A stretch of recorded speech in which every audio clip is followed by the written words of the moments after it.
O que define você? Pense por um instante. São as suas memórias? Aquele cheiro de chuva na terra que te lembra da infância? O rosto de alguém que você amou? E se cada fragmento que compõe o seu eu pudesse ser fabricado, codificado, implantado? Se a sua identidade mais profunda fosse um produto, essas não são perguntas para um futuro distante. São perguntas que já ecoam hoje. E é exatamente esse o universo de Blade Runner. Um futuro imaginado em 1982, de chuva ácida, arranha-céus que rasgam nuvens de poluição e carros voadores cruzando um céu de neon. Uma paisagem que parece distante, mas que se conecta diretamente com os dilemas da nossa época. Hoje, não falaremos apenas de um filme, mas de duas obras-primas que ousaram enfrentar a questão mais fundamental de todas. No fim das contas, o que nos torna humanos. A história começa com Blade Runner, o caçador de androides, de Ridley Scott. À primeira vista, um noir de ficção científica. Em Los Angeles de 2019, Rick Deckard, um ex-policial exausto, é obrigado a voltar à ativa. Sua missão: caçar e aposentar seres artificiais chamados replicantes. Criados por bioengenharia, eles são mais fortes e ágeis do que os humanos, mas têm um defeito calculado: apenas 4 anos de vida. Esses fugitivos, liderados por Roy Batty, não vieram destruir. Vieram em busca de algo assustadoramente humano, mais vida. E aqui o filme se transforma. O caçador Deckard parece frio, quase mecânico. Já os replicantes transbordam emoções, raiva, medo, amor, desespero. A linha entre homem e máquina se desfaz. Se um ser criado em laboratório pode sentir a dor da finitude, o que o impede de ser considerado vivo? O que o impede de ser considerado humano? O coração do primeiro filme pulsa em torno da memória. Os replicantes Nexus 6, como Roy, não têm um passado real. Eles não buscam apenas sobreviver. Buscam significado. Buscam experiências que possam chamar de suas. Momentos que definam uma vida. No clímax, em um telhado encharcado, Roy Batty tem Deckard em suas mãos. Poderia matá-lo, mas não. Ele escolhe salvar sua vida. E então, entrega um dos monólogos mais icônicos da história do cinema. Ele fala de batalhas cósmicas, de maravilhas que testemunhou. Não são dados, são memórias. Todos esses momentos se perderão no tempo, como lágrimas na chuva. Nesse instante, Roy transcende. Não é mais uma máquina, é um poeta que lamenta sua mortalidade.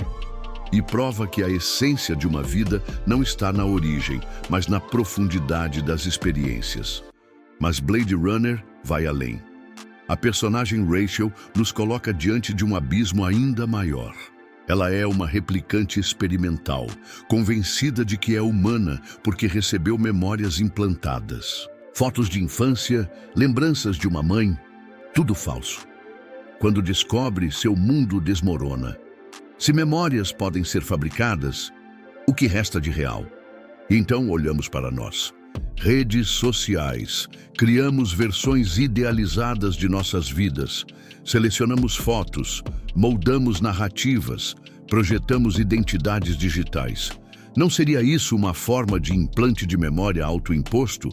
Uma versão editada de nós mesmos, tão frágil quanto as lembranças artificiais de Rachel?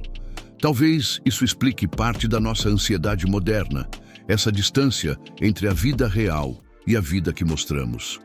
E o próprio Deckard, sonhos com unicórnios, origamis deixados por seu colega. As pistas são claras. Talvez ele também seja um replicante. O caçador pode ser a caça. A questão não é a resposta, mas a pergunta.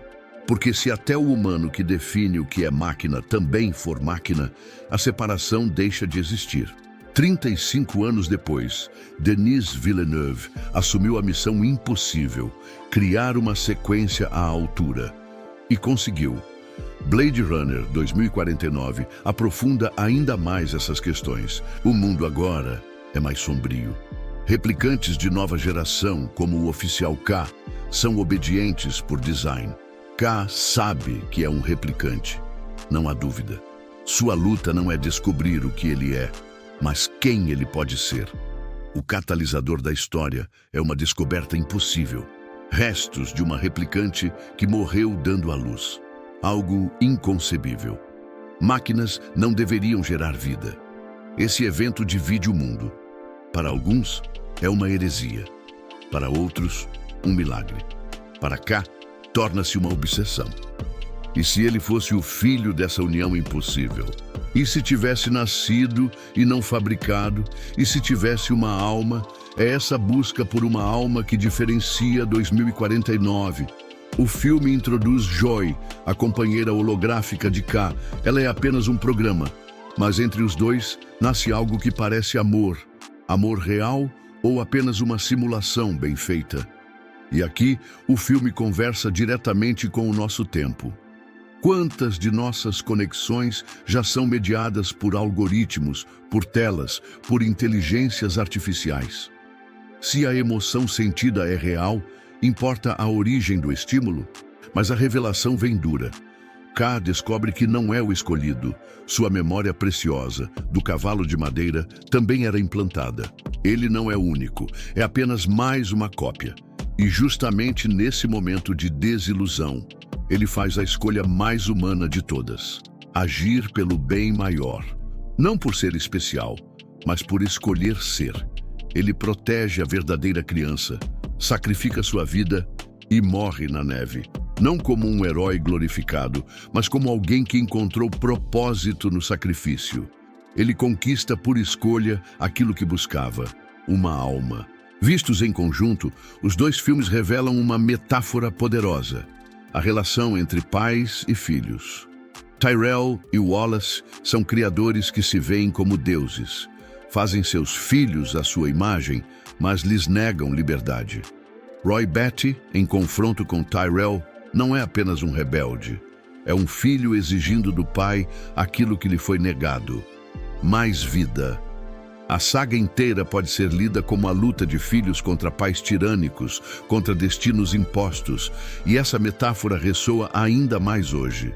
Estamos às portas de criar nossa própria descendência, inteligências artificiais. O que faremos quando aquilo que criarmos olhar para nós e perguntar: quem sou eu?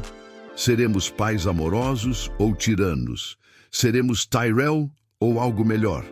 Blade Runner nos alerta. A questão não é apenas tecnológica, é ética, é sobre responsabilidade. E não é só a filosofia que marca essa obra, é a atmosfera. O neon que corta a escuridão, a chuva incessante, a trilha sonora melancólica de Vangelis e depois de Hans Zimmer. Um mundo sombrio, mas poético, onde máquinas buscam significado em meio ao vazio. São flores nascendo no concreto. E no fim, talvez a pergunta esteja mal formulada. Não se trata de somos humanos ou máquinas. A verdadeira medida pode estar em outra coisa. Roy mostrou isso ao escolher a compaixão. K mostrou isso ao escolher o sacrifício. A humanidade não é uma origem, mas uma decisão. Está na capacidade de olhar para o outro, reconhecer nele a mesma centelha, a mesma vontade de viver. Hoje, vivemos um mundo fragmentado entre físico e digital. Criamos versões de nós mesmos para exibir, ao mesmo tempo em que interagimos com inteligências artificiais que aprendem conosco. As fronteiras entre o natural e o artificial se borram mais rápido do que percebemos. E talvez a lição de Blade Runner seja exatamente essa.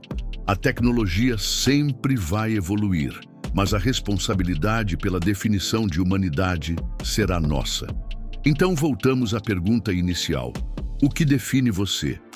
É algo programado, herdado ou conquistado nas escolhas que você faz? Se um dia criarmos máquinas capazes de sonhar, amar e temer a morte, o verdadeiro teste de humanidade não será delas, será nosso. E você? O que acredita que define a sua humanidade? Se essa reflexão tocou em algo dentro de você, deixe o seu comentário. Queremos continuar essa conversa. Se gostou, compartilhe com quem também se interessa por grandes questões do cinema e da vida. E não esqueça de se inscrever no canal, porque essa é apenas a primeira de muitas jornadas que ainda faremos juntos.